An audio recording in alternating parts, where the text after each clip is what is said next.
horror that happened on the Air India flight, which was on its way from New York to the national capital on the 26th of November, when you had a man, Shankar Mishra, who urinated on an elderly woman while the flight was aboard. Now, of course, Shankar Mishra today has been arrested, but the larger question still remains of what really happened on that flight and why did the crew not take any stringent action. I have with me Sugata Bhattacharjee, who was also a co-passenger on that flight. Sugata, we really appreciate you taking out the time and joining us here on CNN News 18.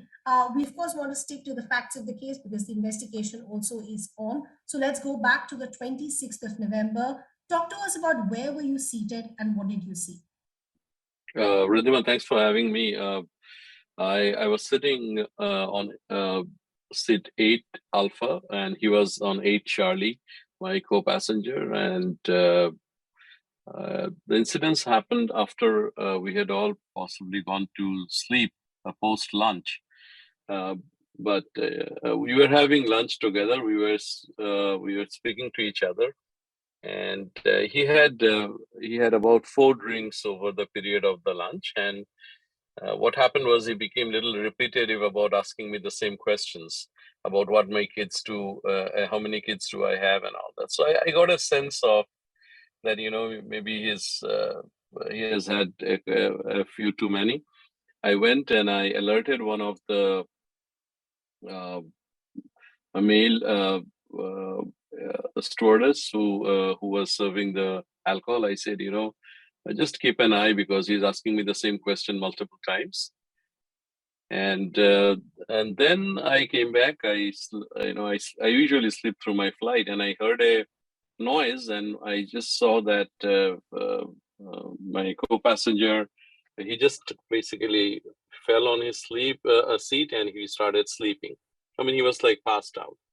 So I went to use the lavatory, and when I went to the galley, and that's when I saw this lady, and she had wet dress, and we really didn't understand. I thought somebody must have spilled water or something happened, and she was a very quiet lady, very soft-spoken lady. She was not that she was screaming or anything, and then we helped her out, and there was 2 young air hostess, and I'll always stand by them and mention their name, Rebecca and Ruby, who went above and beyond, wore gloves, cleaned her up, put her into a business suit, and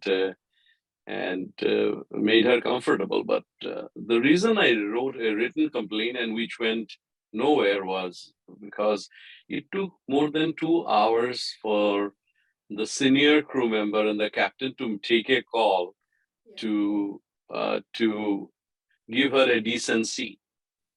There was 4 first class seats available. She could have been given any seat there. Instead, initially she was made to sit in the galley seat, and then they went and put blankets on that same seat, which was What rigged you're with. pointing out actually is very crucial, and this is in line with what the lady has written in her complaint as well. According to her, when she asked for an alternative seat, the crew told her that there were no available seats. You were a co-passenger on the flight, so you're confirming that they were available seats. So when the 2 pages complaint that I gave, and which went nowhere, and fortunately I took a photograph of the complaint, was, see what happens with Mr. Mishra and other stuff. Let the land of the law take action. We are not going there. What bothered me was you have a distressed passenger, and the head of the crew and the captain did not take the call to comfort her. And the second thing is a crime. An indecent exposure is a crime. A crime happened. Their job was to follow the protocol and hand him over to the respective authorities, and the respective authorities take over the charge. Instead, what they wanted was, nobody wanted to take accountability. They put each other together, and they wanted it to be mediated. And when I saw that all that is happening, I kind of moved myself away from it, away from this whole thing, and I just wrote a complaint. And I didn't, I was upset that something was not reported. A distressed Sugata, what you're passenger. saying is very crucial, and this is something that has baffled many. That how come the first response of the crew wasn't that sensitivity and empathy? And this is what even the elderly woman in a complaint has written, that the I got a sense that the crew actually Yeah, wanted to dismiss my case. And what is even more baffling is that you can confirm this for us, that the woman in her complaint says that the crew members actually wanted her and Shankar Mishra to come face to face and have a conversation. Did that really happen on board? that did happen, and because he woke up and he asked me. He's the first thing you. I mean, when I woke up, he was already sobered up, and he said me, "Hey, bro, I think I am in trouble." And I said, "You are." And I was literally very upset. And what happened was, and then I saw that they are going and having a discussion, and they put all her dirty laundry in a bag and Shankar Mishra was carrying it. He said, I'm going to dry clean it. So when I saw all that was happening, I just recused myself. I said, as a passenger, I'm just going to stick to facts. The fact is something happened. I gave the fact, and then the other thing I wanted to uh, mentioned in my complaint was that the standing operating procedure was not followed. A distressed passenger was not handled properly. You were supposed to uh, uh, give the complaint to appropriate authorities. That was not done because when a crime like this happened, they are in no position to be a mediator, because this is not, it's not that somebody broke somebody's luggage and okay, I'm sorry, here, exchange. This is a gruesome, and the dignity of an omen. I'm a father of two daughters, and a dignity of an omen was hurt, and that is what made me angry. Right. So, very crucial points that you're helping us understand the sequence of events. You're saying, but I want to go back to something that you said a short while ago. You said that you felt that Shankar Mishra had had enough because he was asking you the same question. So, when you went and red flagged it to the crew, what did they say? You know, the guy just smiled because typically 99% of the time, the profile of Delhi JFK or JFK Delhi passenger is very sober. 70% of the people, they don't even drink. They just sleep through the whole flight. I do that sector a lot, and it usually doesn't happen. And I've been flying forever.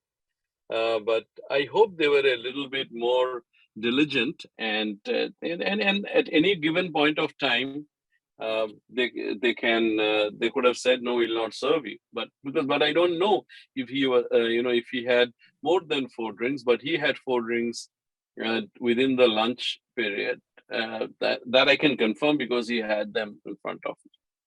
Right. So, Shagata, the other question is, when you did wake up and you realized what had happened, you also said that the woman, of course, understandably was traumatized. What is baffling is that the crew actually told her that you go back to the soiled seat because we don't have any other available seat. At this point, did any of the crew members decide to, take it up with the pilot who possibly could have informed the ATC, and then Shankar Mishra could have been apprehended on arrival? Did any of those conversations even happen as far as the crew is concerned?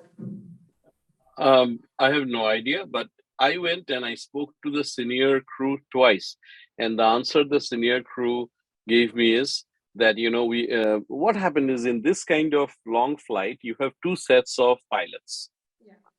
but one pilot is designated as PIC, the pilot in command. So and then but when he does his maybe 4 or 5 hour whatever hours, he goes to the break, the other pilot is in command. But she's like, oh, the PIC is resting, so I'm not going to disturb him. But you just go and ask. This is so simple. Just go and ask, or you being a senior member, take it on yourself. There are times when you ask permission, or at times you do something and you say, I'm sorry, I had to do it. That is crisis management, and that was not done. Sugata, you said that when Shankar Mishra realized, when he had sobered up, that he was in trouble, and he told you that I think I'm in trouble. What is the kind of conversation that you had with him? Had he even realized what he I had done? He said, I don't remember anything, I'm sorry. And then he started, you know, this is again, this is unfortunate, because his family is going through the trauma. You can see his father coming up. He has a wife, he has a daughter. He has lost his job. Um, just think of Air India. They wanted to, they bought the national airlines thinking it will be it will be.